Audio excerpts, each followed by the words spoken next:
Students of psychology who have followed the modern trend of thought along the lines of mental phenomenon are struck by the persistence of the dual-minded idea, which has manifested itself so strongly during the past 10 or 15 years, and which has given rise to a number of plausible theories regarding the nature and constitution of these two minds. The lat Thomson Hudson attained great popularity in 1893 by advancing his well-known theory of the objective and subjective minds, which he held existed in every individual. Other writers have attracted almost equal attention by theories regarding the conscious and subconscious minds, the voluntary and involuntary minds, the active and passive minds, etc., etc. The theories of the various writers differ from each other, but there remains the underlying principle of the duality of mind. The student of the Hermetic philosophy is tempted to smile when he reads and hears of these many new theories regarding the duality of mind, each school adhering tenaciously to its own pet theories and each claiming to have discovered the truth. The student turns back the pages of occult history and away back in the dim beginnings of occult teachings. He finds references to the ancient Hermetic doctrine of the principle of gender on the mental plane, the manifestation of mental gender, and examining further, he finds that the ancient philosophy took cognizance of the phenomenon of the dual mind and accounted for it by the theory of mental gender. This idea of mental gender may be explained in a few words to students who are familiar with the modern theories just alluded to. The masculine principle of mind corresponds to the so-called objective mind, conscious mind, voluntary mind, active mind, etc. And the feminine principle of mind corresponds to the so-called subjective mind, subconscious mind, involuntary mind, passive mind, etc. Of course, the Hermetic teachings do not agree with the many modern theories regarding the nature of the two phases of mind, nor does it admit many of the facts claimed for the two respective aspects. Some of the said theories and claims being very far-fetched and incapable of standing the test of experiment and demonstration. We point to the phases of agreement merely for the purpose of helping the student to assimilate his previously acquired knowledge with the teachings of the Hermetic philosophy. Students of Hudson will notice the statement at the beginning of his second chapter of The Law of Psychic Phenomenon that the mystic jargon of the Hermetic philosophers discloses the same general idea, i.e., the duality of mind. If Dr. Hudson had taken the time and trouble to decipher a little of the mystic jargon of the Hermetic philosophy, he might have received much light upon the subject of the dual mind. But then, perhaps, his most interesting work might not have been written. Let us now consider the Hermetic teachings regarding mental gender. The Hermetic teachers impart their instruction regarding this subject by bidding their students examine the report of their conscience regarding their self. The students are bidden to turn their attention inward upon the self dwelling within each. Each student is led to see that his consciousness gives him first a report of the existing of his self. The report is, I am. This at first seems to be the final words from the consciousness, but a little further examination discloses the fact that this I am may be separated or split into two distinct parts or aspects, which while working in unison and in conjunction, yet nevertheless may be separated in consciousness. While at first there seems to be only an I existing, a more careful and closer examination reveals the fact that there exists an I and a me. These mental twins differ in their characteristics and nature, and an examination of their nature and phenomenon arising from the same will throw much light upon many of the problems of mental influence.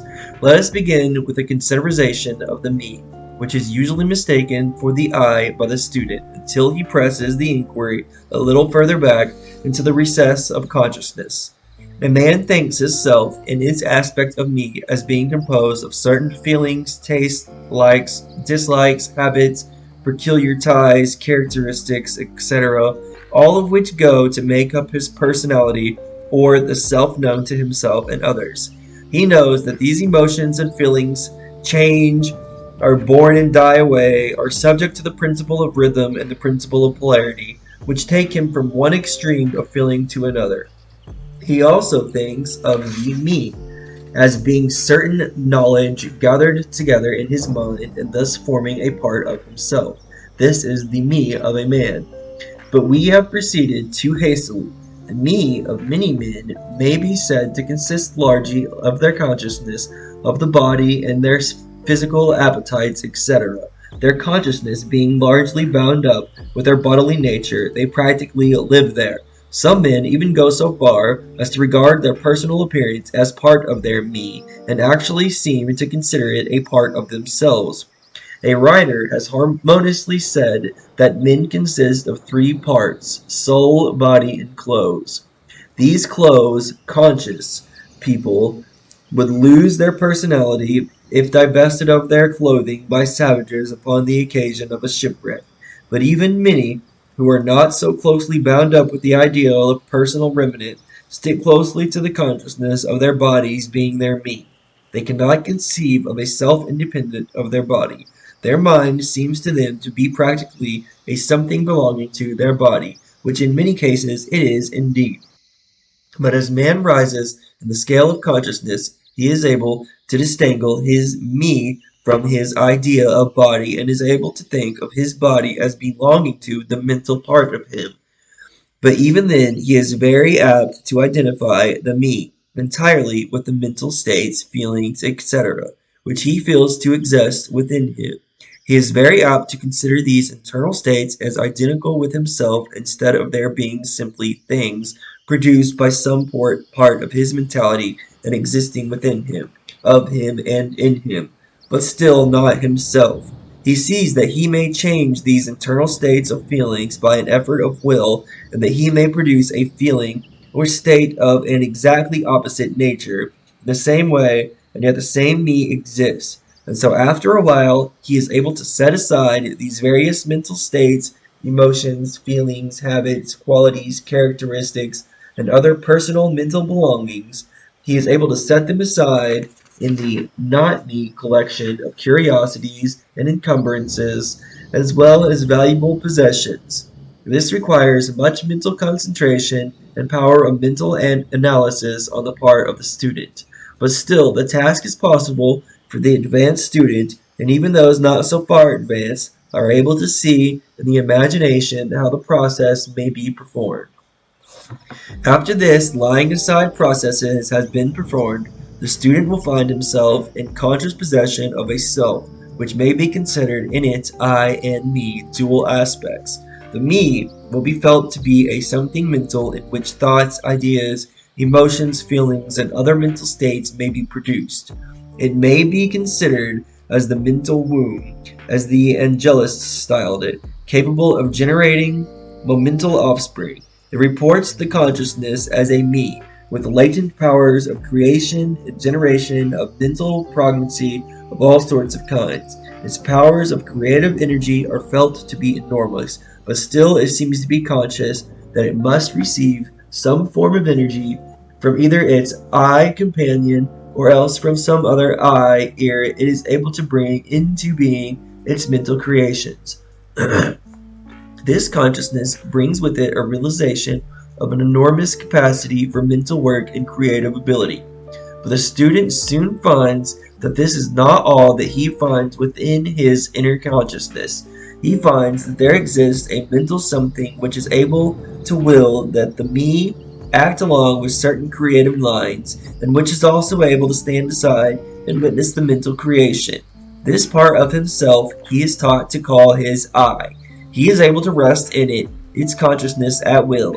He finds there not a consciousness of an ability to generate and actively create, in the sense of the gradual process attendant upon mental operations, but rather a sense and consciousness of an ability to project an energy from the I to the me, a process of willing that the mental creation begin and proceed.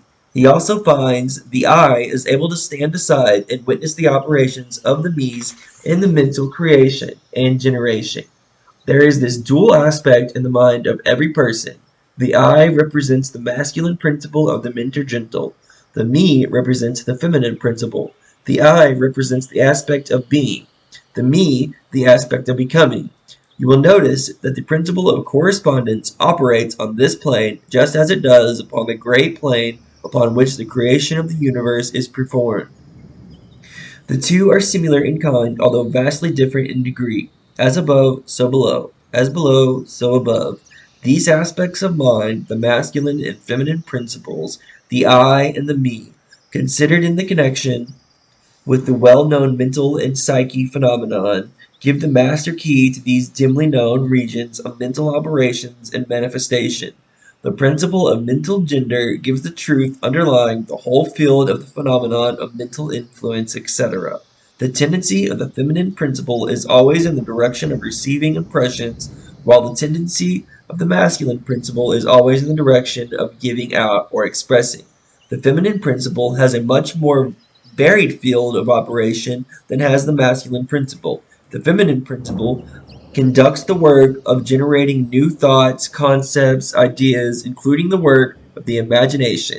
The masculine principle connects itself with the work of the will in its varied phases, and yet without the active aid of the will of the masculine principle, the feminine principle is apt to rest content with generating mental images which are the results of impressions received from outside instead of producing original mental creations. Persons who can give continued attention and thought to a subject actively employ both of the mental principles, the feminine in the work of the active mental generation, and the masculine will in stimulating and energizing the creative portion of the mind. The majority of persons really employ the masculine principle, but little and are content to live according to the thought and ideas installed into the me from the I and other minds. But it is not our purpose to dwell upon this phase of the subject, which may be studied from any good textbooks upon psychology. With the key that we have given you regarding mental gender, the student of psychic phenomenon is aware of the wonderful phenomenon classified under the head of telepathy, thought transference, mental influence, suggestion, hypnotism, etc. Many have sought for an explanation of these varied phases of the phenomenon under the theories of the various dual mind teachers, and in measure they are right, for there is clearly a manifestation of two distinct phases of mental activity. But if such students will consider these dual minds in the light of the Hermetic teachings regarding vibrations and mental gender, they will see that the long sought for is at hand. In the phenomenon of telepathy, it is seen how the vibratory energy of the masculine principle is projected towards the feminine principle of another person's, and the latter takes the seed thought and allows it to develop into maturity. The same way, suggestion and hypnotism operates. The masculine principle of the person giving the suggestion directs the stream of the vibratory energy or willpower towards the feminine principle of the other person, and the latter accepting it makes its own way and acts and thinks accordingly. An idea thus lodged in the mind of another person grows and develops and in time is regarded as the rightful mental offspring of the individual, whereas it is in reality like the cuckoo egg placed in the sparrow's nest, where it destroys the rightful offspring and makes itself at home.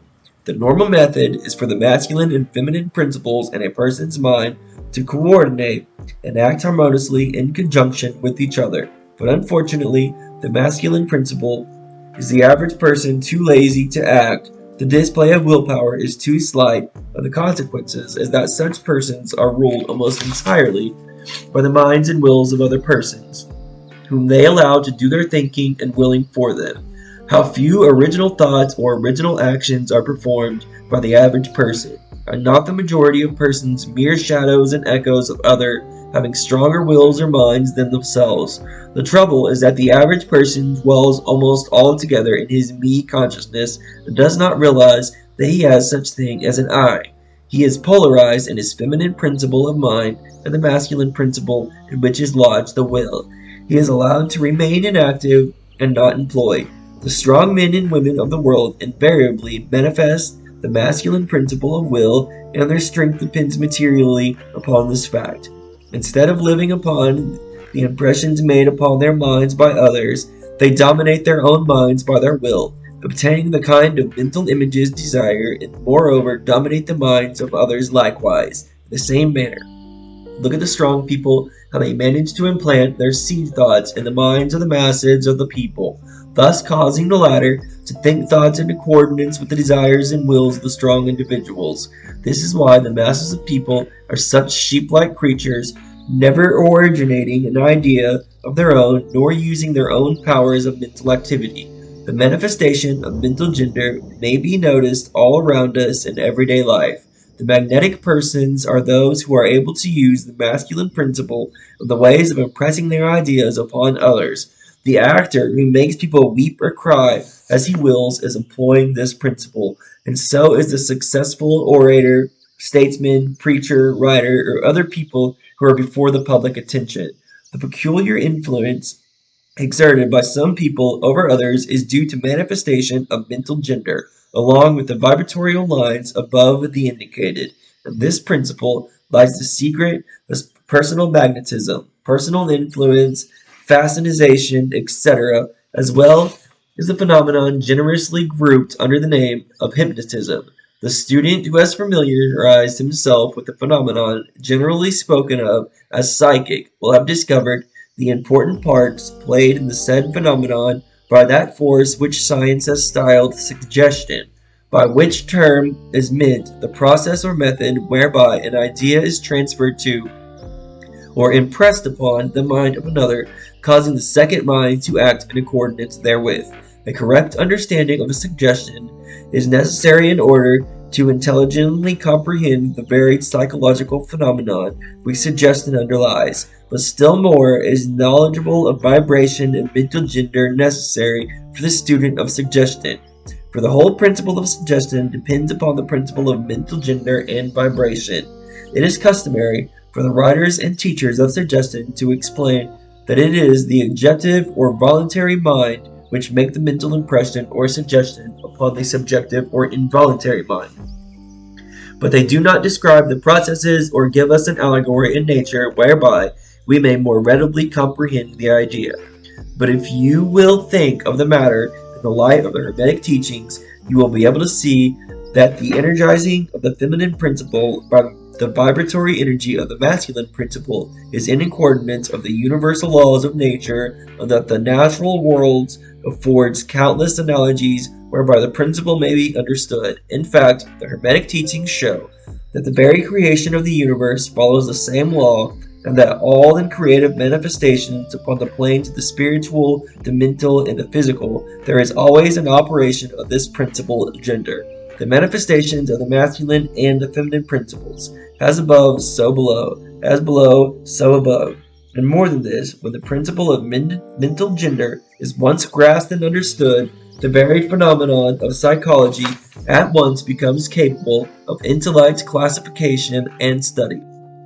Instead of being very much in the dark, the principle works out in practice because it is based upon the immutable universal law of life. We shall not enter into an extended discussion of or description of the varied phenomenon of the mental influence or psychic activity. There are many books, many of them quite good, which have been written and published on this subject of late years. The main facts stated in these various books are corrected, although the several writers have attempted to explain the phenomenon by various pet theories of their own. The student may acquaint himself with these matters, and by using a theory of mental gender, he will be able to bring order out of chaos of conflicting theory and teachings, and may moreover readily make himself a master of the subject if he be so inclined. The purpose of this work is not to give an extended account of psychic phenomenon, but rather to give to the student a master key whereby he may unlock the many doors leading into the parts of the temple of knowledge which he may wish to explore. We feel that in this consideration of the teaching of the Kybalion, one may find an explanation which will serve to clear away many perplexing difficulties, a key that will unlock many doors. What is the use of going into detail regarding all of the many features of the psychic phenomenon and mental science, provided we place in the hands of the students the means whereby he may acquaint himself fully regarding any phase of the subject which he may interest him. With the aid of the Kybalion, one may go through any occult library anew, the old light from Egypt illuminating many dark pages and obscure subjects. That is the purpose of this book. We do not come expounding a new philosophy, but rather furnishing the outlines of a great world-old teaching, which will make clear the teachings of others, which will serve as a great reconciliator of differing theories and opposing doctrines.